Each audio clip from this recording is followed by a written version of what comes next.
তন্ত্র সম্পর্কে মানুষের মনে অনেক ভয় এবং ভুল ধারণা আছে, সেগুলো কতটা বাস্তবসম্মত বলে আপনার মনে হয়? ভুল ধারণাটা বা ভয় পাওয়ানোটা সেটা হচ্ছে আমাদের মতন কিছু খারাপ তান্ত্রিকের কাজ। মানে তন্ত্র জানে না, সে তন্ত্র বিষয়ে কিছু জ্ঞান নেই, সে তাকে ভয় দেখিয়ে দিল। আপনি এই কাজটা আমাদের করালেন, তো পরের কাজটা যদি না করেন আপনার কিন্তু এই কিন্তু হতে পারে। তন্ত্র মানুষকে ভালো করতে পারে, খারাপও করতে পারে। তন্ত্র সম্পর্কে মানুষের ভুল ধারণা আছে, এইখান থেকে আজকের থেকে সেই জায়গা থেকে বেরিয়ে আসতে হবে আপনাদেরকে। তন্ত্র কোনো ভয়ের ব্যাপার না। তন্ত্র হচ্ছে এমনই একটা ম্যাজিক বলা যায়, যেখানে আপনি দেখতে পাবেন না চোখে, কিন্তু অনুভব করতে পারবেন। তান্ত্রিক কখন আমাকে ক্ষতি করতে পারবে? তান্ত্রিক তো নিজের পয়সাতে ক্ষতি করবে না কারণ। তান্ত্রিক কখন আমার ক্ষতি করবে? আমার নাম, আমার গোত্র, আমার পুরো ফ্যামিলির সবকিছু জানবে, তবে তো ক্ষতি করতে গেলে তাকে তো শ্মশানে যেতে হবে। আজকাল কটা তান্ত্রিক শ্মশানে যায়? ঘরে বসে কিছু করতে পারবে না। হয় শ্মশানে যেতে হবে, নয় নদীর পাড়ে যেতে হবে, তবে তার ক্ষতি করতে পারবে। যে মায়াং তন্ত্র আছে বা মায়াং যে গ্রাম বা যে জায়গাটা আছে, ওটাকে বলা হয় যে তন্ত্রের সর্বশ্রেষ্ঠ জায়গা। সবাই তো মানে এখন মানে বটকাছে গিয়ে কি করে না, মায়াং বললেই মনে হয় সব আমার কাছে ঝাঁপিয়ে পড়বে, এরকম ব্যাপার না। মায়াং মানে খায় না, মাথায় তো কেউ জানে না সঠিক মায়াং কি। ওখানে সাধনা করলেই আমার সব সাধনা কমপ্লিট হবে? মায়াং জায়গাটা কি? পুরো ফাঁকা জায়গা, কোনো কিছুই নেই, গাছপালা একটু আধটু আছে, আর কিছুই নেই। কারণ আমাদের চোখে সেটা নেই, তো আমরা দেখতে পাবো না, তো আমরা দেখতে পাবো আমাদের পাপি চোখ। মায়াং হচ্ছে মায়াবী জায়গা, মানে ওখানে গেলে মানুষকে ছাগল বানিয়েও রাখতে পারে, গাধা বানিয়ে রাখতে পারে, গরু বানিয়ে রাখতে পারে। হয়তো দেখা গেল ওটা মায়াবী জায়গা, তো একটা ছেলেকে পছন্দ হয়ে গেল, কোনো পরীর বা কোনো একটা হয়তো তান্ত্রিকের পছন্দ হয়ে গেল, তাকে কি করলো, বাড়িতে ফিরতে দেবে না।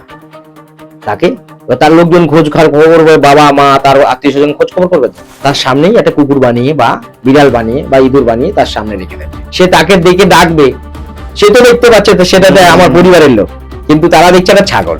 আচ্ছা, মানুষের জীবনে ভাগ্য নাকি কর্ম, কোনটার উপর বেশি জোর দেওয়া উচিত? অবশ্যই সবাই বলে ভাগ্য, কর্ম। কর্মই হচ্ছে আমাদের হিসাবে ভাগ্য, এবং কর্মই ধর্ম।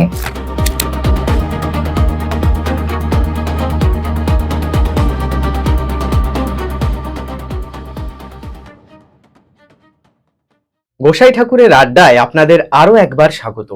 আপনারা জানেন গোসাই ঠাকুর প্রত্যেক সপ্তাহে নতুন নতুন অতিথির সাথে নতুন নতুন বিষয় নিয়ে আসে আপনাদের সামনে। তবে আজকে গোসাই ঠাকুরের আড্ডায় আমরা যাকে পেয়েছি, তিনি কিন্তু গোসাই ঠাকুরের আড্ডায় আজকে প্রথমবার। পণ্ডিত শ্রী দীপক শাস্ত্রী, তিনি একজন বংশ পরম্পরায় তান্ত্রিক। তার মুখ থেকে আজকে তো শুনবই তার জীবনের, সাধন জীবনের বিভিন্ন অভিজ্ঞতা এবং কিছু প্রশ্ন নিয়ে আজকে আমি হাজির হয়েছি।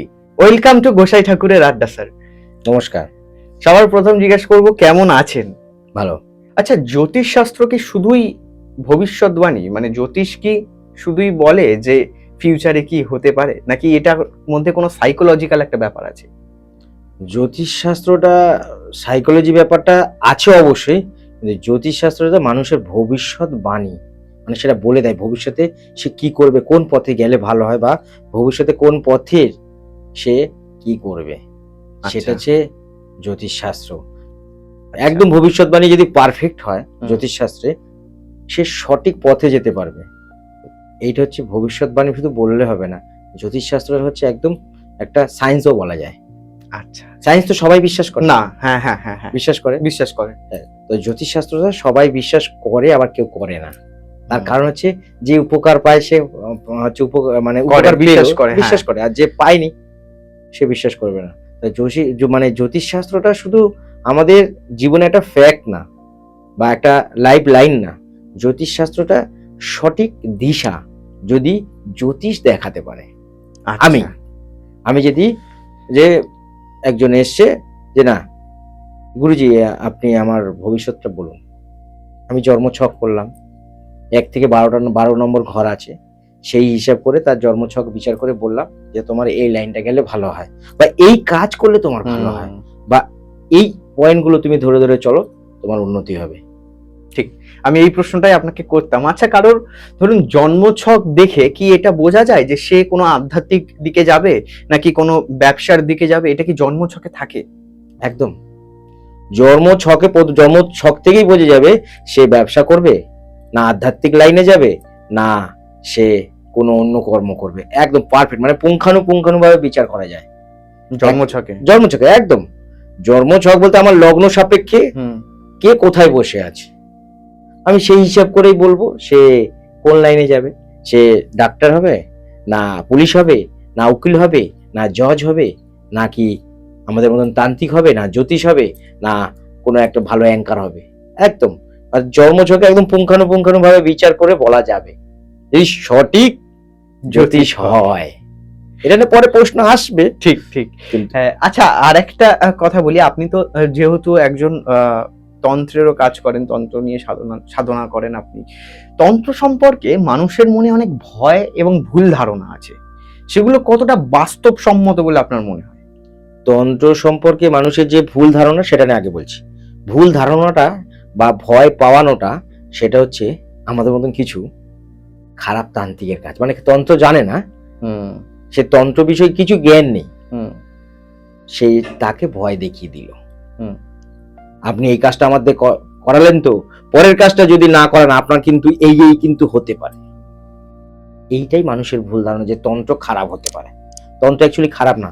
তন্ত্র কথার অর্থ কিন্তু একটা আলাদা। তন্ত্র মানে মনের অন্তর থেকে যেটা আসে সেটাকে বলে তন্ত্র। তন্ত্র যে কথাটা তার থেকে হচ্ছে তন্ত্র। এই তন্ত্রটা আমরা মানুষকে ভুল বোঝাই। তন্ত্র মানুষকে ভালো করতে পারে, খারাপও করতে পারে। কিন্তু খারাপ কখন করে?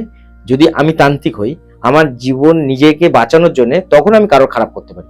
কিন্তু আমি টাকা ইনকামের জন্য যদি বিদ্যাটা শিখে কারোর খারাপ করে দিই, আমার ফ্যামিলির খারাপ হবে, আমার খারাপ হবে। তন্ত্র সম্পর্কে মানুষের ভুল ধারণা আছে। এইখান থেকে আজকের থেকে সেই জায়গা থেকে বেরিয়ে আসতে হবে আপনাদেরকে। তন্ত্র কোনো ভয়ের ব্যাপার না। তন্ত্র হচ্ছে এমনই একটা ম্যাজিক বলা যায়, যেখানে আপনি দেখতে পাবেন না চোখে, কিন্তু অনুভব করতে পারবেন। আপনার একটা কাজ, ধরুন আপনার বাড়ি কেউ চলে গেছে, কারো বাড়ি কেউ চলে গেছে বাইরে, তান্ত্রিকের খুঁজে বেড়াচ্ছে, এই তান্ত্রিক সেই তান্ত্রিক করেছে, কেউ কিছু দিতে পারেনি, শুধু টাকা খেয়েছে। তাহলে মানুষের মধ্যে ভুল ধারণা আসছে। এবার আমার কাছে আসার পরে আমি একটা কাজ করে দিলাম, তিনি যখন ফিরে আসলো উনি কাজটা নিয়ে রেখে দিল, এটাতে কি হবে, কিন্তু উনি ফিরে আসলো, তখন উনি বুঝতে পারবে, অনুভব করতে পারবে যে এটার মধ্যে কিছু একটা ম্যাজিক আছে। ঠিক। মানুষের ভুল ধারণাটা মানুষের মধ্যে আমরা জাগাচ্ছি, ওখান থেকে মানুষকে বেরোতে হবে।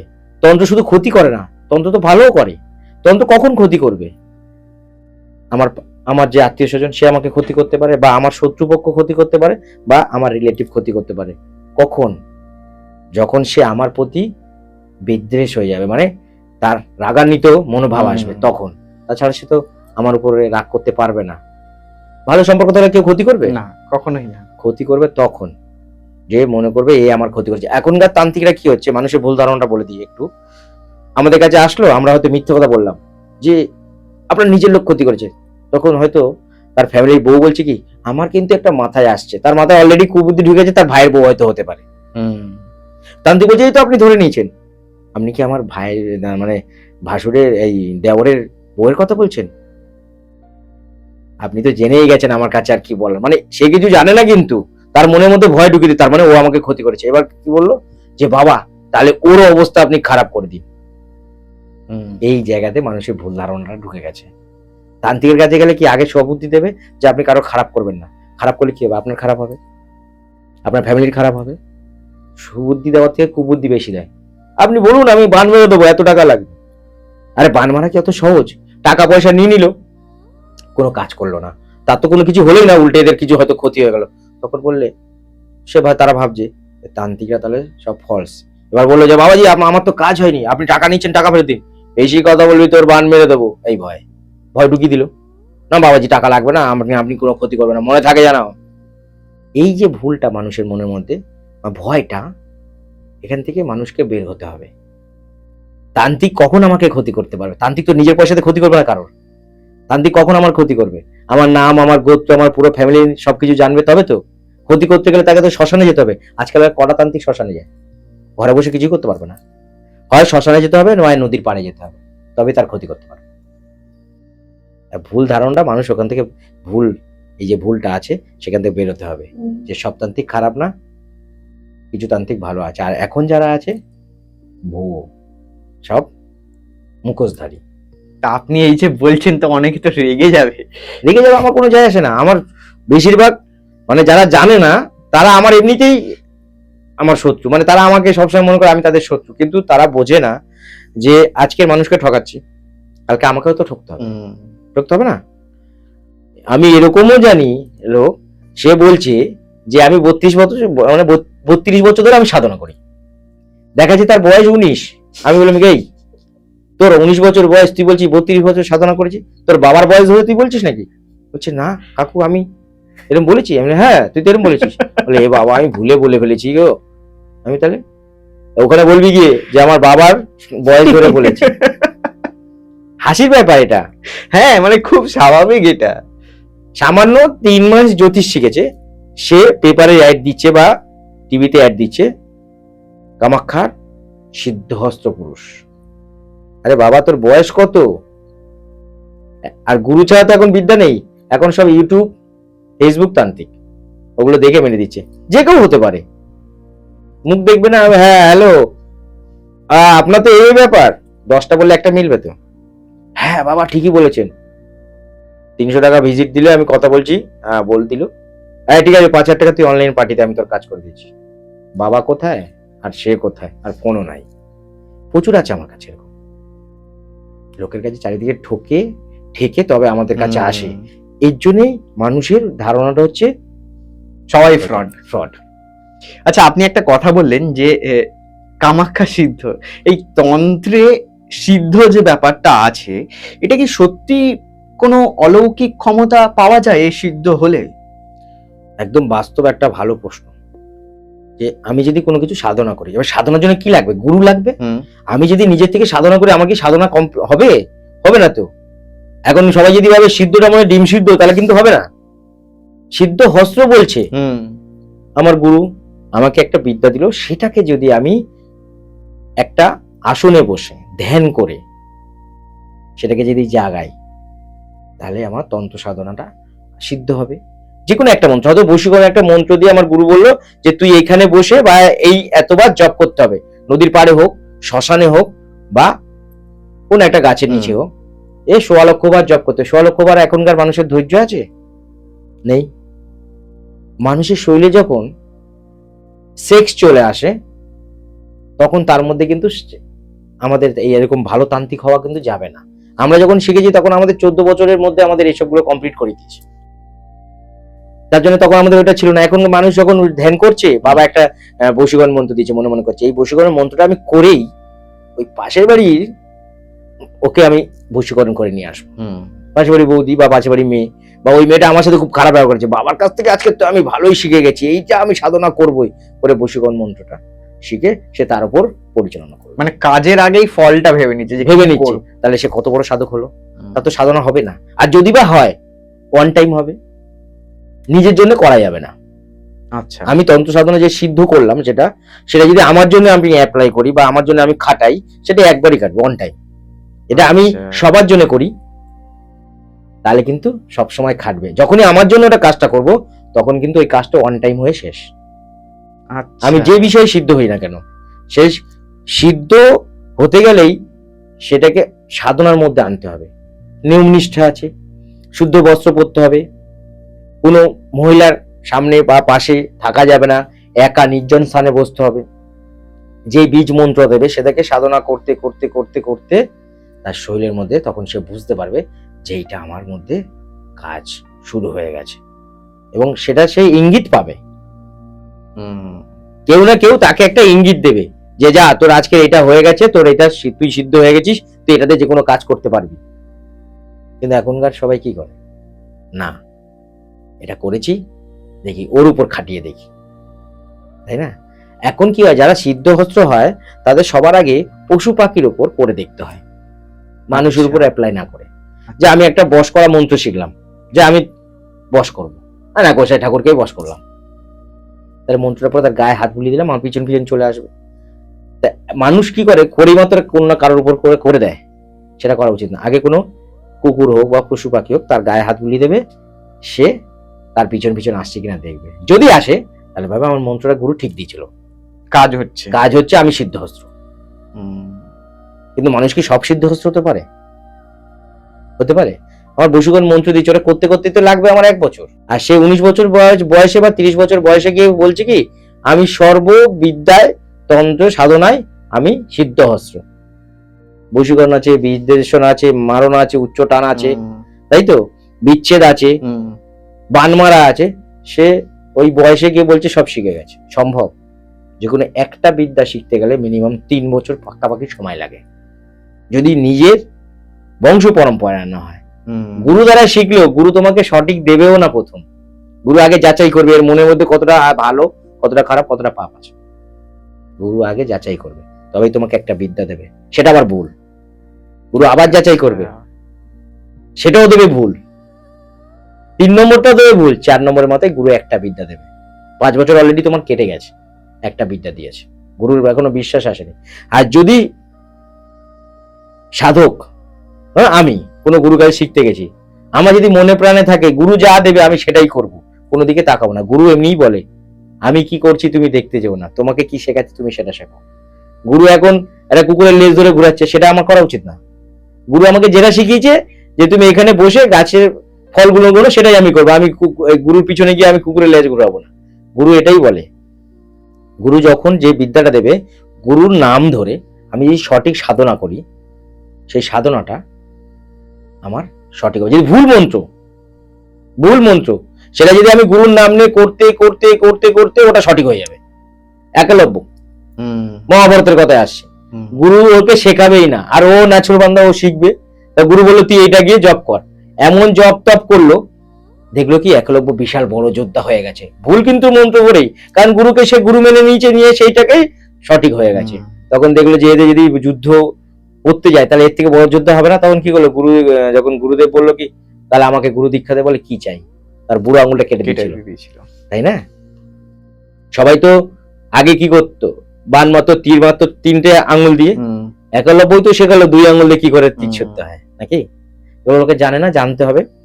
তো মানুষের মধ্যে যে ভুল ধারণা, সেখান থেকে বেরোতে হবে, না বেরোলে হবে না। সিদ্ধ মানেই যে ডিম সিদ্ধ না, আলু সিদ্ধ নয়। এখন সবাই তাই ভেবে নিয়েছে। তুমি দেখো গোপের রেখা গজায়নি, সে বলছে আমি কামাখ্যা সিদ্ধ হস্ত। আরে তুই কামাখ্যায় গেলি কবে? তুই তো উচ্চ মাধ্যমিক পাস করতেই পারিস না এখন অব্দি। 5 পাস, 6 পাস, 7 পাস। তারা তান্ত্রিক। শুধু তান্ত্রিক না, কেউ আচার্য, কেউ ডক্টরেট, কেউ মানে কি বলবো, যা পারছে তাই লিখছে। আরে আচার্য তুই কোথা থেকে হলি? তুই আচার্য হতে গেলে মিনিমাম তো মাস্টার ডিগ্রি লাগবে। শুধু ভারতীয় সার্টিফিকেট পেতে গেলে কি করতে হয়? উচ্চ মাধ্যমিক পাস, গ্র্যাজুয়েশন করলে কি শাস্ত্রী ডিগ্রিটা পেতে পারে, পরীক্ষায় বসতে পারে। আর যদি মানে মাস্টার ডিগ্রি করে তাহলে সে পাবে হচ্ছে আচার্য। আর যদি মানে যদি ধরো পিএইচডি করলো সে ডক্টরেট পেতে পারে। আচ্ছা, তুমি ডক্টরেট লিখেছো, তোমার 9 পাস। চারিদিকে দেখো তুমি এখন মানে হিসাব করে পারবে না। এটাই হচ্ছে, আচ্ছা চারদিকে এটাই চলছে। মানে কি, তুমি এখানে বসবে দেখো সব তোদলায় কেটে কুটে সবাইকে করে দিতে হয়। আমি যা যা বলবো অনেকের গায়ের কাটা ফুটবে, পরে হয়তো ফোন করে গালাগালি করবে। গালাগালি করলে তারা বিপদে পড়ে কিন্তু। কারণ আমরা বংশ পরম্পরায় তার দিকে, আর আমি যেটা বলবো সেটা একদম নিট অ্যান্ড ক্লিন, মানে একদম গোড়ার থেকে বলবো। সিদ্ধ হস্ত শুনে আমার কেমন লাগে, আগুন করে ডিম সিদ্ধ মনে হচ্ছে। সিদ্ধ হস্ত হতে গেলে অনেক কাঠখড় পোড়াতে হবে, অনেক সাধন ভোজন করতে হবে, অনেক ত্যাগ দিতে হবে। মরার বুকে বসে সাধনার ব্যাপার আছে। সব তন্ত্র তো হয় না, অনেক তন্ত্র আছে। তো ঠিক, কোন তন্ত্র সঠিক? এখানে আরেকটা কথা আমি বলি যে তন্ত্রের শ্রেষ্ঠ জায়গা, অনেকে বলেন, আমার এখানে এসে অনেকে বলেছেন, আমার গোসাই ঠাকুরের আড্ডাতেও অনেক এপিসোড আছে এটা নিয়ে, সেটা হচ্ছে মায়াং গ্রাম। মায়াং নিয়ে কামাখ্যা মায়াং, যে মায়াং তন্ত্র আছে বা মায়াং যে গ্রাম বা যে জায়গাটা আছে, ওটাকে বলা হয় যে তন্ত্রের সর্বশ্রেষ্ঠ জায়গা। এটা নিয়ে আপনি কি মনে করেন? সবাই তো মানে এখন মানে বটকাসে গিয়ে কি করে না, মায়াং বললেই মনে হয় সব আমার কাছে ঝাঁপিয়ে পড়বে, এরকম ব্যাপার না। মায়াং মানে খায় না মাথায় তো কেউ জানে না সঠিক মায়াং কি। ওখানে সাধনা করলেই আমার সব সাধনা কমপ্লিট হবে? আগে তো জানতে হবে মায়াং ব্যাপারটা কি, মায়াংটা কোথায়। কামরূপ কামাখ্যা আসামে, কামরূপ কামাখ্যা বলা হয়, তাই না?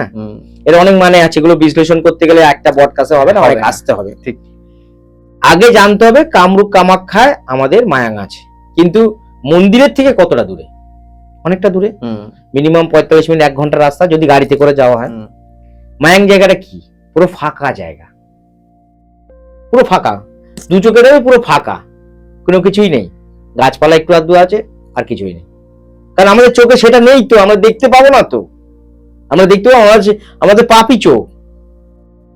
আমাদের যদি অরিজিনাল ভালো চোখ হয়, আমরা সেই চোখে দেখতে পেতাম যে হ্যাঁ এখানে কিছু আছে। মায়াং হচ্ছে এমন জায়গা, মায়াংয়ের আমি গল্প বলছি। মায়াং হচ্ছে এমন একটা মানে জায়গা, সেটা হচ্ছে বলা হয় মানে অদৃশ্য জায়গা যেটাকে বলা হয়। আচ্ছা। এই অদৃশ্য জায়গাটা কিরকম না, পরীর দেশ বলা হয়, ঠিক আছে। এবার সাধনা করতে গেলে যে আমার মায়াঙে গিয়েই আমি সাধনা পাবো, এটা ভুল কথা। আমি কামাখ্যায় যদি যাই, এই যে অমাবুচি চলাকালীন এই সময় যে সাধনা করা হয় মায়ের মন্দিরে ঘিরে, বা ওখানে একটা তোমার কুণ্ডলী আছে, যে মানে জল কুণ্ডলী আছে, সেখানে বসে সাধনা করা হয়।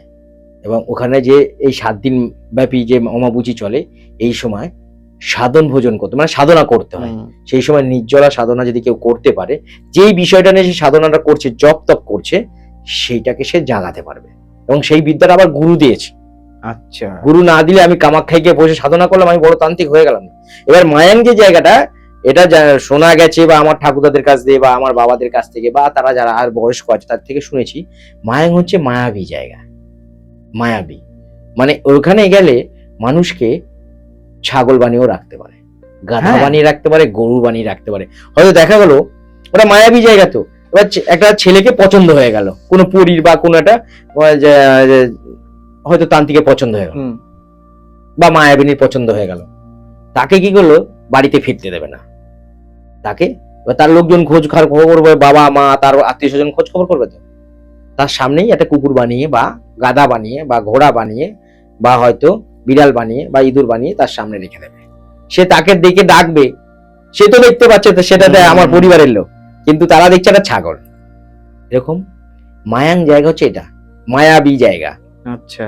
একদম। সে তাদের ছেলে মেয়েকে খুঁজে পেল না, তারা চলে গেল, থানা পুলিশ করলো, খোঁজ খবর নেই, কারণ ছাগল বানিয়ে রেখে দিয়েছে। পরবর্তী এলাকায় কি হবে, ওকে নিয়ে চলে যাবে, ওদের দেশে নিয়ে চলে যাবে, তাকে নিয়ে যত্ন আদি করবে, কারণ তাদের পছন্দ হয়েছে। অ্যাকচুয়ালি মায়াং হচ্ছে যে জায়গাটা, সেটা পরীর দেশ বলা হয়, মায়াবী জায়গা বলা হয় যাকে। এই মায়াং জায়গাটার আমি একটু সামান্য মানে ডেসক্রিপশন দিয়ে দিচ্ছি, বা ভূমিকা দিচ্ছি। নিশ্চয়ই। মায়াং জায়গাতে বিদ্যা শিখে যদি ফেরা যায়, সে হচ্ছে মহাতান্ত্রিক। আচ্ছা। রাম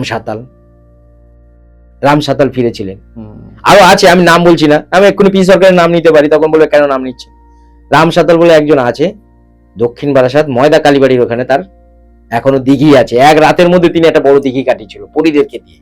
এর গল্প পরে বলবো, রাম সাতালের একটা গল্প পরে বলবো, বিশাল বড় মানে ইন্টারেস্টিং গল্প লাগবে, মানে হেভি ভালো লাগবে, যে আমি কি জানি আর কি জানি না সবাই বুঝতে পারবে। আচ্ছা। সে সেখান থেকে ফিরে এসেছিল। আচ্ছা। মানে ওখানে গেলে কি হয়, ধরো পরীরা বা বয়স্ক মহিলা ভালো লাগলো, বা তার কাউকে হয়তো মা বলে ডাকলো, তাকে বিদ্যা শেখাতে শুরু করলো, বিদ্যা শেখাচ্ছে। এই বিদ্যা শিখে সেখান থেকে কেউ কি ফিরে আসতে পারে মায়াবী জায়গা থেকে? কেউ তো পারবে না। কিন্তু এখানে একটা লজিক আছে। মায়াং হচ্ছে মায়াবী জায়গায়, সেখানে 12 বছর বা 14 বছর অন্তর সিংহ ডাক দেয়। আচ্ছা। ওই জঙ্গলে পুরুষ থাকে না, বেশি থাকে মহিলা। জনিপিঠ, মায়ের পিঠ, জনি থেকেই তো আমাদের জন্ম। তা মা কামাখ্যা কি জনি না? জনিপিঠ, ঠিক। তা ওখানে শুধু মেয়েদের বাস, পরীদের বাস। এবার ভালো লাগলো কোনো ছেলেকে বা কোনো পুরুষকে, বা তারা সে হয়তো খুব ঠাকুর ভক্ত, বা সে খুব ভালো, তাকে তারা নিয়ে নিল। পুরুষদের অনেক রকমের খেলা আছে, তারা করবে, বা তাদের সাথে হয়তো সঙ্গম করবে, বা তাদের সাথে হয়তো ওখানে থাকবে বা রাখবে। এবার তারা এবার দেখলো যে এখানে থেকে ওরা মানে তন্ত্রটা শেখে। আচ্ছা। তাদের থেকে হয়তো মা বললো বা যাই হোক বলে শিখলো। ফিরে তো আসার জায়গা নেই, ফিরে আসার একটা জায়গা আছে, যদি মানুষ মনে করে। পরীর কাছ থেকে ফেরা মুশকিল, তার যা রূপ, সে দেখে কোনো ছেলে ফিরতে পারবে না, যদি তার মাথায় থেকে আমার বাড়ি ফিরতে হবে। ঠিক। ওখানে বসে সাধনা বাধনা করলো, ঠিক 14 বছর পরে সে কিন্তু, বা 12 বছর পরে ওখান থেকে সে বেরিয়ে আসতে পারে। যদি কিরকম করে প্রত্যেক 12 বছর বা 14 বছর অন্তর সিংহ ডাক দেয়। সেই সময় মায়াং জঙ্গলের মধ্যে যদি কোনো পুরুষ থাকে, তার পুরুষ অঙ্গ খসে পড়ে, মানে লিঙ্গ খসে পড়ে যায়। আচ্ছা। তাহলে ওই সিংহ যেই বছর ডাক দেবে 12 বছর বা 14 বছর পর, সেই ডাক দেওয়ার আগে যত পুরুষ মায়াং জঙ্গলে থাকে বা মায়াবী জঙ্গলে থাকে ওদেরকে ওরা ওই জঙ্গলের বাইরে করে দেয়।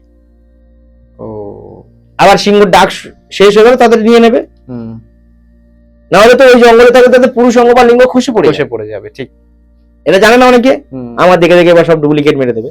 যাই হোক, তখন ওরা বাইরে বের করে দেয়। এবারে ওরা জানে যে সিংহ ডাক 3 বার দেবে, তারপরে আবার আস্তে করে নিয়ে নেবে। এই সময় যদি কেউ ফিরে আসতে পারে তাহলে সেই কামাখ্যাতান্ত্রিক একদম রামসার্তলের গল্প হলো, তুমি শুনে তোমার গায়ের লোম খাড়া হয়ে যাবে একদম। শুনবো একটা এপিসোড হবে পুরো, এটা বিশাল এপিসোড, ওটা বললে শেষ হবে না। ঠিক, এই যে মায়াং, শুধু মায়াং বললে হবে না, ওখানে গিয়ে শুধু বিদ্যা শেখা যায়, কিন্তু ভালো গুরু ধরতে হবে। আর যা ভালো যে গুরু হবে সে তোমাকে নিয়ে চলে যাবে, ফেরত আসা মুশকিল। ওখানে হারিয়ে যায়, অনেকে শুনবে যে ছাগল, একজন আমার সামনে ছাগল ছিল, ম্যা ম্যা করে ডাকছে, একটা গাধা ছিল ডাকছিল, বুঝতে পারবো ওটাই তার সেই সন্তান বা সেই তার পরিবারের আত্মীয় স্বজন কেউ, কারণ তারা নিয়ে তাদের সাথে জঙ্গলে রাখবে। কি একসময় দেখবে যে জোনাকি পোকা কি করে, পাখি গোবরের মধ্যে ওইগুলো ঢুকিয়ে রাখে রাত্রেবেলা, তার বাসাটা যাতে লাইটিং হয় না, লাইটিং হবে, দেখতে সুন্দর লাগবে। তেমনই মায়াঙের এরকম জঙ্গল, এরকম অনেক কিছু মায়াবী জিনিস আছে, এরকম মানুষদেরকে তারা নিয়ে রেখে দেয় বশ করে। আচ্ছা, সেখানে ফেরা মুশকিল। আর মায়াঙে গিয়ে যে আমি সাধন ভোজন করে আমি আসতে পারবো, মায়াং যে জায়গাটা আমরা বলছি অ্যাকচুয়ালি কি সেই জায়গাটা আমরা মায়াং বলে চালিয়ে দিচ্ছি, অ্যাকচুয়ালি মায়াং ওটা বলছে সবাই, ওখান থেকে নদী পার হয়ে একটা জঙ্গল পড়বে, সেটাই হচ্ছে মায়াবী জায়গা, সেটাই হচ্ছে মায়াং, আসল জায়গা। আচ্ছা, সেখানে কেউ ঢুকতে পারে না, সেখানে পরীদের দেশ। আচ্ছা, তা এবার একটা জিনিস বুঝতে হবে যে আমি সাধনা করলাম কোথায় করলাম, মা কামাখ্যা যে মন্দির তার পাশে বসে করলাম, না একটা জঙ্গলে বসে করলাম, না মায়াঙে করলাম। মায়াঙে কোনো সাধনা হয় না, হয় কোথায়, এই অমাবুচিতে যে 7 দিন মেলা চলবে ওই মায়ের মন্দির ঘিরে সাধনা হয়, বা যে রুম নেবে সে যেখানে থাকবে সে সেখানে যদি এক মনে যদি সাধনা ভজনা করে গুরুর কোনো একটা বীজ মন্ত্র নিয়ে, তাহলে সেই বীজ মন্ত্রটা ওখান থেকে যদি জাগৃত করে, সেই বীজ মন্ত্র দিয়ে কোনো কাজ করা যাবে। মায়াং নিয়ে মানুষের ভুল ধারণা আর সঠিক ধারণাটা আমি বলে দিলাম। আচ্ছা, আমাদের গোসাই ঠাকুরের আড্ডার দর্শকরা যদি আপনার সাথে যোগাযোগ করতে চায়, স্ক্রিনে তো আপনার নাম্বার যাচ্ছে, এই নাম্বারে যোগাযোগ করার কি প্রসিডিওর আছে, মানে কিভাবে তারা যোগাযোগ করবে বা বুকিং করবে? হ্যাঁ, এখানে ডেসক্রিপশনে নাম্বার দেওয়াই থাকবে আমার 2-3টে, প্লাস আমার যখন প্রোগ্রামটা দেখবে তারা ওখানে পুরো একটা নাম্বার আমার স্ক্রিনে দেওয়া থাকবে। তাছাড়াও আমার অনেক চ্যানেল আছে, ফেসবুক, ইনস্টাগ্রাম, ইউটিউব সব চ্যানেল আছে, সেখান থেকে তারা পেয়ে যাবে। এই নাম্বারে ফোন করলেই যোগাযোগ করে আসতেই পারবে। আচ্ছা, অ্যাসিস্ট্যান্টরা যখন ফোনটা ধরবে তারা নামটা লিখে চলে আসতে পারবে। আচ্ছা, কোন স্থানের কোনো এনার্জি বা শক্তি, মানে ধরুন তার অফিস বা তার বাড়ির কোনো এনার্জি সেই ব্যক্তির ওপরের কি কোনো তার ভাগ্যে বা কাজের দিকে কোনো ইম্প্যাক্ট ফেলবে? একদম। এনার্জিটা হচ্ছে, আমি যদি শরীরে এনার্জি না পাই কি হবে, প্রথম কোনো কাজ করতে পারবো না। আর যদি এনার্জি পাই সব কাজ করতে পারবো। তা আমার বাড়িতে যদি, আমি যে বাড়িটায় আছি বা যে অফিসে আছি, সেই অফিস বা বাড়িতে যদি নেগেটিভ কোনো সমস্যা থাকে তাহলে আমার এনার্জি ফেল হবে। আমি যদি বাড়ির মধ্যে যদি দেখি আমার ভুল গাছ লাগানো আছে, ভুল জায়গায় বাথরুম আছে, বা আমার বাড়িটা হয়তো কবরস্থানে বা শ্মশানে যে স্থান সেখানে হয়ে আছে, বা যেখানে আগে মরা পুঁতে রাখা হতো বা কবর দেওয়া হতো তার উপরে বাড়ি হয়ে আছে, তাহলে আমি সেই বাড়িতে এনার্জি পাবো না। তো ভুল, আমি পজিটিভ এনার্জি পাবো। তাতে কি হবে, কাজের জায়গা থেকে খারাপ জায়গা হবে, নেগেটিভ এনার্জি, যেটা মানে কোনো কাজ তার সাকসেস হবে না। এটা বাড়িতে যদি হয়, বা বাড়িতে আমি ভুল ভাল যদি রং করে থাকি, 4টে দিক আছে, আমার যদি ওই 4 দিকে ভুল রং করে থাকি, বা আমি হয়তো আমার যে সংখ্যাটা সেই সংখ্যা অনুযায়ী আমার নামের সংখ্যা 1 পড়ছে বা 2 বা 5, আমি সেই হিসাবে ধরো আমার ড্রেসটা যেটা সেটা ভুল, আমার ব্ল্যাক কালার চলবে না সেটা যদি পড়ি, তাহলে আমার নেগেটিভ এনার্জি আসবে, পজিটিভ এনার্জি কোনো পাবো না, আমার কাজ করার মন থাকবে না। 1 2 নম্বর, অফিসে যদি বসের সাথে বা মালিকের সাথে বা কর্মচারীদের সাথে তার যদি জন্ম ছক না মেলে, মানে তার ডেট অফ বার্থ না মেলে, তাহলে তাদের সাথে নেগেটিভ সমস্যা দেখা দেবে। বাড়ির যে অফিসে যে কালার, সেই কালারটা নেগেটিভ সমস্যা দেখা দেবে। আর অফিসে যে জায়গাটা, সেই জায়গাটা যদি তার নামের ম্যাচ না করে, তাহলে নেগেটিভ দেখা দেবে, পজিটিভ হবে না। পজিটিভ যদি দেখা দেয় যে বাড়ি থেকে আমি বেরোচ্ছি, অফিসে গেলাম বা কাজের যে ব্যবসার জায়গায় গেলাম, আমার প্রচুর মুনাফা হলো, প্রচুর টাকা পয়সা আসলো, প্রচুর অর্থ রোজগার করলাম, সবার সাথে সম্পর্ক ভালো হলো, তাহলে কি আমার পজিটিভ সবকিছু, নেগেটিভ নেই। নেগেটিভ হতে গেলে আমার বাড়ির দেখতে হবে যে বাড়িটা আমি করেছি কোন জায়গায়, কোন পজিশনে, 3 রাস্তার মুখের কাছে, না 4 রাস্তার মুখে, না রাস্তার সাইডে, নাকি গলির ভিতরে, নাকি আমার বদ্ধ জায়গায়, নাকি বস্তিতে, নাকি স্ট্যান্ডার্ড জায়গায়। সেটার উপর একটা এনার্জি ব্যাপার আছে, তাই না? ঠিক। আর সেটা হচ্ছে ব্যবসার ক্ষেত্রেও তাই, বা অফিসের ক্ষেত্রেও তাই। সেই অফিসটা কোন জায়গায়, কোন স্ট্যান্ডার্ডিটি জায়গায়। দেখা যাচ্ছে আমি মেন রোডে নামলাম, হেঁটে যেতে যেতে যেতে আমার শরীরের এনার্জি শেষ, আমি অফিসে গেলাম একটা বদ্ধ জায়গায়, সেখানে অফিসে ঢুকে বিচ্ছিরি গন্ধ, কালার নেই, ফ্যান ঠিক মতন চলছে না, তাহলে সেখানে কি হবে? পজিটিভ কিছু হবে না নেগেটিভ হবে? নেগেটিভ হবে। ঠিক। আচ্ছা, বাস্তুশাস্ত্র আর আর্কিটেকচার, এখনকার যে আর্কিটেকচার, এই দুটোর মধ্যে অনেকটা অমিল এখন আমরা দেখতে পাই। যেরকম ধরুন আমি যদি বলি যে আগেকার দিনে আমরা দেখতাম বাড়ির বাইরে বাথরুম হতো, এখন ম্যাক্সিমামটা অ্যাটাচ বাথরুম হয়ে যায়। আমি যেহেতু পডকাস্ট করেছি আগে আরো অনেক অ্যাস্ট্রোলজার জ্যোতিষের সাথে, তো আমি একটা জিনিস শিখেছি বা শুনেছি, সেটা হচ্ছে যে গুরু চণ্ডাল দোষ যে ব্যাপারটা, মানে রান্নাঘর আর বাথরুম একই দেয়ালে হয়ে গেলে সেখানে একটা গুরু চণ্ডাল দোষের সৃষ্টি হয়। এই বিষয়গুলো থেকে কি মুক্তি পাওয়া যায়? মানে এখন তো সব ফ্ল্যাট সিস্টেম, এই ফ্ল্যাটে তো এই এত বাস্তু মেনে বাড়ি করা বা ফ্ল্যাট করা তো সম্ভব নয়। এইগুলো থেকে কি কোনো রেমেডি হয়, মানে ঠিক করা যায় যদি এই প্রবলেম গুলো থাকে? প্রথমত আমি একটা কথাই বলবো যে বাস্তুশাস্ত্র আর আর্কিটেকচার যেটা, দুটোর মধ্যে অনেক তফাৎ। আচ্ছা, ঠিক আছে। বাস্তুশাস্ত্রটা হচ্ছে আমরা পুঙ্খানুপুঙ্খানুভাবে বিচার করে কোনটা কোথায় হবে বিচার করে করি। আর্কিটেকচার কি করে, কোনখানে বাথরুম হলে ঠিক হবে, কোনখানে রান্নাঘর, একসাথে রান্নাঘর বাথরুম করে দিলে তার মুনাফাটা বেশি, তার জায়গা পেস কম লাগবে, তার পাইপ কম লাগবে, তার হয়তো দেখা গেল তার কম লাগবে, সিস্টেমটা সে তার সিস্টেমে আনতে চায়। আর আগেকার দিনে যে বাথরুম বাইরে হতো সেটার ব্যাপারে আসি, সেটা সঠিক হতো।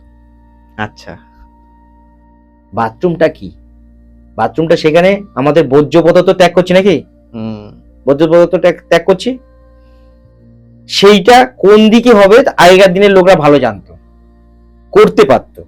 এবার কথা হচ্ছে এখনকার লোকে সেটা এখন প্রমোটারের কাছে দিয়ে দিল, ইঞ্জিনিয়ারের হাতে নিল, কোথায় বাথরুম কোথায় রান্নাঘর হবে সেটাকে দেখে নিল। এই যে আরেকটা এখানে মহা বড় ভুল কথা আছে, মানে এখানে বটকাস হোক বা যেখানেই হোক, লোকে বলে যে রান্নাঘর আর বাথরুম পাশাপাশি যদি পড়ে যায় গুরু চণ্ডাল যোগ। এটা মহা মূর্খ জ্যোতিষ যারা কিছুই জানে না তারা বলবে, মানে জ্যোতিষের জ জানে না, তন্ত্রের ত জানে না, অনেকে বলেছে আমার এখানে, আর বাস্তুর কিছুই জানে না। মানে বলতে পারলেই হলো, তারা আসবে গুরু চণ্ডাল যোগ কাটাবে, কিছু পয়সা পেয়ে যাবো, আমার কিছু মুনাফা। আরে গুরু চণ্ডাল যোগটা কি রে বাবা, খায় না মাথায় আগে যান। আর বাথরুম আর রান্নাঘর আছে, এখানে গুরু চণ্ডাল যোগ হবে কেন? বাথরুম রান্নাঘর যদি ভুল জায়গা থাকে, আচ্ছা, গুরু চণ্ডাল যোগে কি হতে পারে? গুরু চণ্ডাল, গুরু মানে কি আমার বাবা মা, পিতামহ বা তার বাড়ির ফ্যামিলি, আর চণ্ডাল কে আমি, তাহলে এটাকে গুরু চণ্ডাল বলা হচ্ছে। গুরু চণ্ডাল যোগ হচ্ছে বাবা মার সাথে সম্পর্কটা খারাপ হতে পারে, আত্মীয় স্বজনের সাথে আমার যারা বড় আছে, যারা আমার গুরুজন আছে, তাদের সাথে সম্পর্ক খারাপ হতে পারে গুরু চণ্ডাল যোগে। তাহলে রান্নাঘর বাথরুম থাকলে সেখানে গুরু চণ্ডাল যোগটা কেন আসবে? রান্নাঘর আর বাথরুম যেখানেই থাক না কেন, তার ব্যাড এফেক্ট পড়তেই হবে। আগুন আর জল একে অপরের শত্রু। আচ্ছা, মানে প্রত্যেকটার বাড়িতে বা প্রত্যেকের বাড়ি বলা যায় বাথরুম রান্নাঘরটা হচ্ছে মেন, আমাদের মানতে হবে। সেই জায়গা থেকে যদি আমরা ভুল করি, সে যেখানেই থাক না কেন, বাথরুম রান্নাঘরের পাশাপাশি থাকা মানেই তার সমস্যা বাড়ির প্রত্যেকে দেখা দেবে, প্রত্যেকের মানে প্রত্যেকের। এই যে বাস্তু যদি আমি সঠিক না করতে পারি তাহলে কিন্তু সমস্যা। যেমন রান্নাঘর আর বাথরুম, আমাদের কাজ কি বাস্তুশাস্ত্র মতে সঠিক জায়গা দেখিয়ে দেওয়া, যে কোথায় বাথরুম হবে, কোথায় রান্নাঘর, কোথায় বেডরুম, কোথায় ড্রয়িং রুম, কোথায় ডাইনিং রুম, কোথায় পড়াশোনার রুম। আর আর্কিটেকচাররা কি করে, ইঞ্জিনিয়ারকে একটা এ বানিয়ে নিল প্ল্যান, সে দেখলো যে আমি এরকম করলাম, আর প্রমোটার কি করলো যে না আমার রান্নাঘর আর বাথরুমটা নর্থ ইস্টে ফেলে দেবো। নর্থ ইস্ট মানে উত্তর পূর্ব, উত্তর পূর্ব মানে ঈশান কোণ। 31 ডিগ্রি থেকে 51 ডিগ্রির মধ্যে যদি বাথরুম রান্নাঘর করে, সেই বাড়িতে ক্যান্সার রোগে মারা যেতে পারে, প্যারালাইসিসে মারা যেতে পারে, ব্রঙ্কাইটিস রোগে মারা যেতে পারে, এবং বাড়ির অর্থ সংকট দেখা দিতে পারে, অর্থ হানি হতে পারে, কোর্ট কাছারি থানা পুলিশ মামলা মোকদ্দমা হতে পারে। তাহলে বাথরুম রান্নাঘর যদি আমি সঠিক বানাতে পারি, তাহলে সঠিক জায়গায় যদি বানাই তাহলে সঠিক কাজ হবে, যদি না বানাই তাহলে সঠিক কাজ হবে না। যেমন ধরো রান্নাঘর আর বাথরুম আমি দক্ষিণ পূর্বে দিকে করলাম। দক্ষিণ পূর্ব মানে সাউথ ইস্ট, মানে দক্ষিণ দক্ষিণ পূর্ব দিকে। তাহলে কি হবে? টাকা পয়সা আসবে না, ঋণের জ্বালায় জর্জরিত, একের উপর একের উপর একের উপর একের উপর দুইয়ের উপর তিনের উপর চারের উপর পাঁচের উপর, মানে একের উপর এক লোন চাপতে থাকবে, লোনের জ্বালায় জর্জরিত হয়ে যাবে, টাকা পয়সা জমবে না, থাকবে না, বাড়িতে সবাই টাকা চাইতে আসবে, সেই জ্বালায় সে সুইসাইডও করতে পারে। আচ্ছা, বাথরুম রান্নাঘর সাউথ ওয়েস্টে আছে, মানে দক্ষিণ দক্ষিণ পশ্চিমে আছে। তাহলে সেই বাড়িতে ভাই ভাই সম্পর্ক আগে সবার আগে শেষ হয়ে যাবে, বাড়িতে লোকের কিডনি ড্যামেজ হবে, চোখের সমস্যা দেখা দেবে এবং প্যারালাইসিস রোগ দেখা দেবে, এবং টাকা পয়সা থাকবে না, ওই দিক দিয়ে সব বেরিয়ে যাবে, কারণ এটা জমের দোয়ার বলা হয়। সেখানে মেন গেট বা মেন এন্ট্রেন্স বা দক্ষিণ বাথরুম বা রান্নাঘর করতে নেই, করলে এই সমস্যাগুলো দেখা দেবে। দেখা গেলো বাথরুম রান্নাঘর নর্থ ওয়েস্টে পড়েছে, নর্থ ওয়েস্ট মানে উত্তর উত্তর পশ্চিমে পড়েছে, তাহলে এইখানে সবার সাথে সম্পর্ক শেষ হয়ে যাবে। 2 নম্বরে যে বাড়ির সবাই বাইরে বাইরে সবার সাথে সম্পর্ক ভালো থাকবে, বাড়ি থেকেও আসতে চাইবে না, এবং বাড়ির বাইরে তার মন থাকবে, ভিতরে থাকবে না, এবং অবৈধ সম্পর্কে জড়িয়ে পড়বে, নানা রকমের বাইরে লোকের রোগ বাড়িতে চলে আসবে। এটা হচ্ছে যদি রান্নাঘর বাথরুম সঠিক জায়গায় না করা। এখন প্রমোটারের যে বাথরুম রান্নাঘর এক জায়গায় করছে সেটা উচিত না। বাথরুম হবে কোথায়? পশ্চিম উত্তরে, পশ্চিম উত্তরে হবে, ওয়েস্ট নর্থে হবে কি বাথরুম। রান্নাঘর কোথায় হবে? রান্নাঘর হবে সাউথ ইস্টে, দক্ষিণ দক্ষিণ পূর্বে হবে। তাহলে টাকা পয়সা আসবে, সম্পর্ক সবার সাথে ভালো থাকবে, খারাপ হবে না। আর রান্নাঘর আর বাথরুম যেই পজিশনে যেখানেই থাক না কেন, তার খারাপ ব্যাড এফেক্ট প্রত্যেকের পরিবারের উপরে পড়বে। তাই বাস্তু শাস্ত্রটা সঠিক, আর্কিটেকচার অতটা আমি সঠিক বলতে পারছি না, কারণ তাদের একটা মাপযোগের ব্যাপার আছে, আর আমাদের এখানে মাপের না, আমাদের হিসাবের ব্যাপার আছে। কিরকম না, ওই কোনায় এটা, এই দিকে এটা, ওই দিকে সেটা। রান্নাঘর বাথরুম যেখানে সেখানে করা যাবে না। এই দুটো জায়গায় আপনারা যদি করেন, এই দুটো জায়গায় বাথরুম বা রান্নাঘর করবেন। রান্নাঘর করবেন দক্ষিণ পূর্বে, আর বাথরুম করবেন পশ্চিম উত্তরে। এই জায়গায় করলে আপনার বাড়ির উন্নতি আসবে, কোনো সম্পর্ক খারাপ হবে না। এটা মাথায় নিয়ে নিন। আজকাল প্রমোটাররা যেটা করে, বাথরুম রান্নাঘর পাশাপাশি রাখলে জীবনে অর্থ আসবে না, অর্থ সংকট দেখা দেবে, পরিবারের সবার সাথে ঝামেলা ঝঞ্ঝাট হবে, পরিবারের সবাই রোগ অসুখ দেখা দেবে, হেলদি কারোর শরীর স্বাস্থ্য থাকবে না, হেলদি কিছুই হবে না, সবকিছু খারাপ হবে। এটা মাথায় রেখে আপনারা যদি মনে করেন কখনো দীপক শাস্ত্রীর কাছে এসে বাস্তু করাবেন বা বাস্তুর মাটি নিয়ে আসবেন, আমি আপনার বলে দেবো আপনার বাস্তুর কি সমস্যা আছে। কোনো তান্ত্রিক জ্যোতিষের কাছে আপনার যাওয়ারই দরকার নেই, আপনি আসবেন, আপনাকে বসিয়ে মাটি বাস্তুর ছক চেক করে বলে দেবো যে আপনার বাস্তুর সমস্যা কোথায় বা আপনার কেন এই সমস্যা হচ্ছে।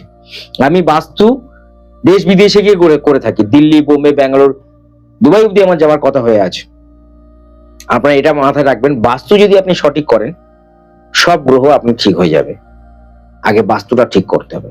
আগেকার দিনে রাজরাজারা কি করতো, বা বাড়ির বাস্তুটা ঠিক করার জন্য তারা কিন্তু জ্যোতিষ তান্ত্রিক পুষে রাখতো, কোথায় কোনটা হবে, এমনকি যে চেয়ারটায় বসা হয় সেই চেয়ারটা কত ফুট উঁচুতে থাকতে হবে, বা আমার পাটা যে রাখা হয় সেটা মাটিতে রাখবো না তার মধ্যে কোনো একটা কাঠের পাতাতন দিয়ে রাখবো, সেটাও একটা বিচার আছে।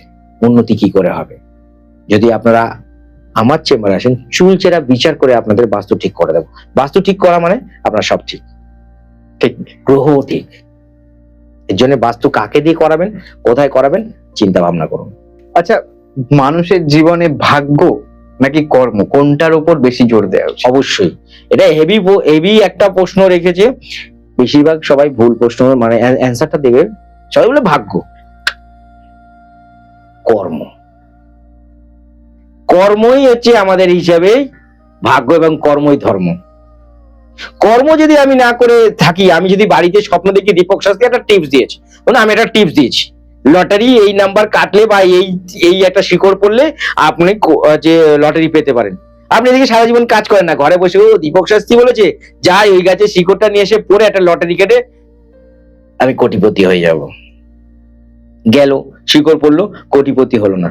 আমার কমেন্ট বক্সে লিখলো খারাপ কিছু কথা, ভণ্ড ভুলভাল কথা, কোনো কিছু পাওয়া যায় না। আরে বাবা, আপনি কোনো কর্ম করবেন না, আপনি রাতারাতি কোটিপতি হবেন চিন্তা করছেন? কর্মই ধর্ম, কর্ম করে যাও, ফলের আশা করো না, এটা অনেকেই শুনেছো।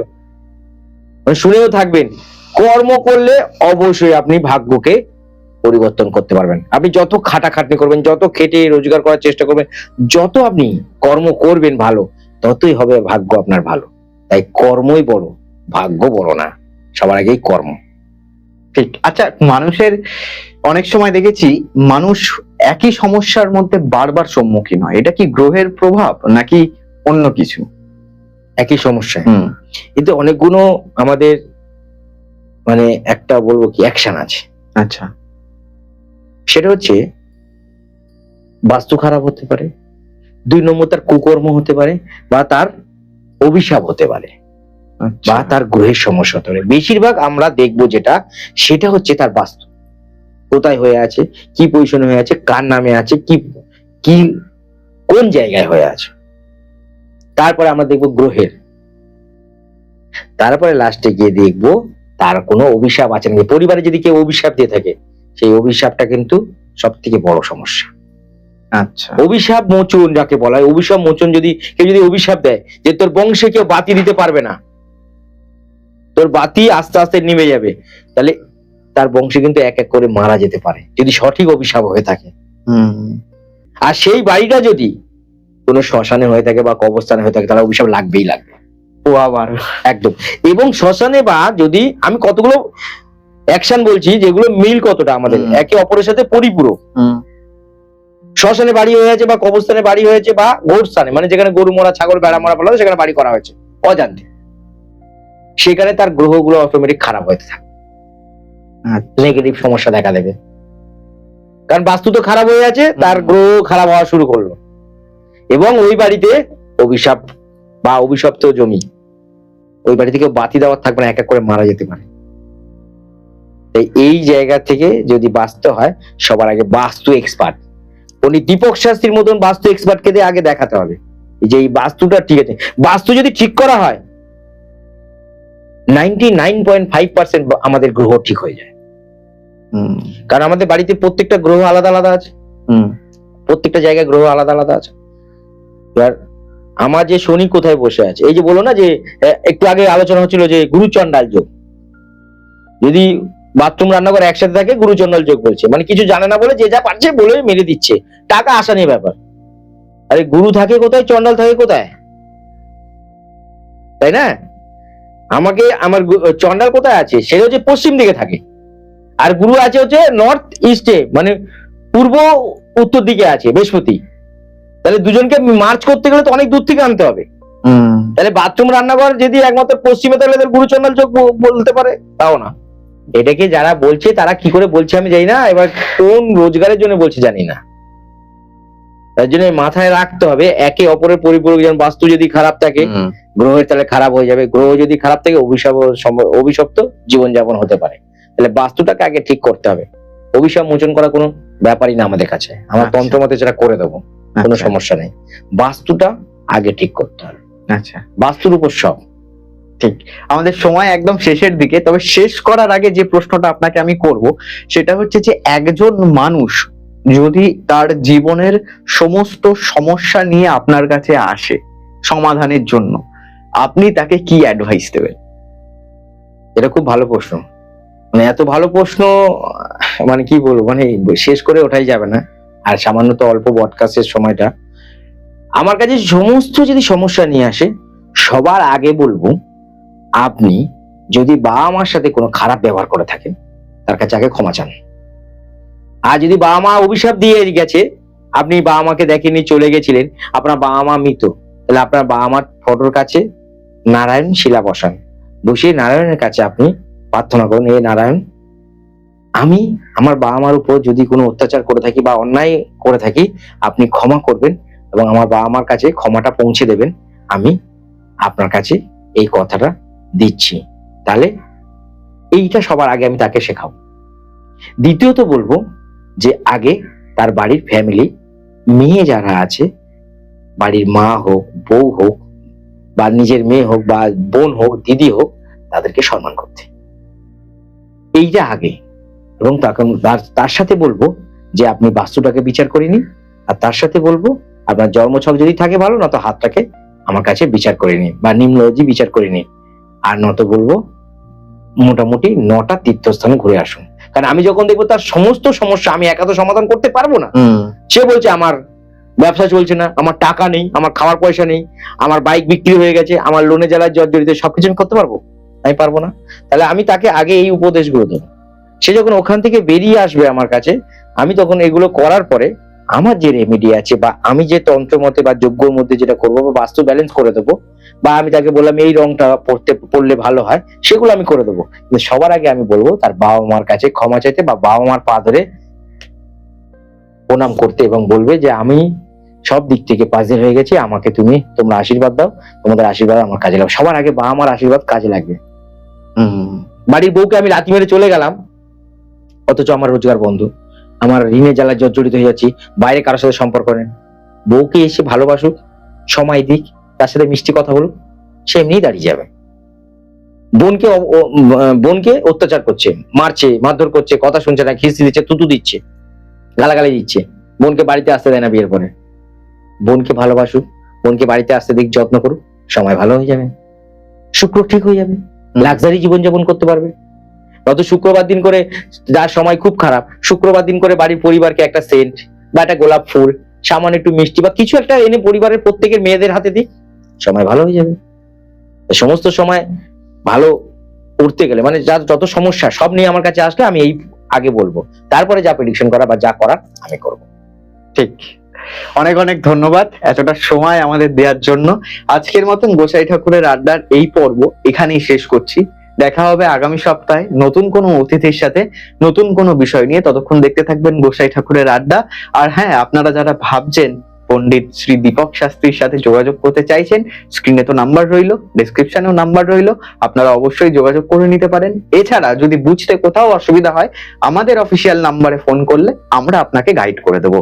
ভালো থাকবেন, সুস্থ থাকবেন এবং দেখতে থাকবেন গোসাই ঠাকুরের আড্ডা। নমস্কার।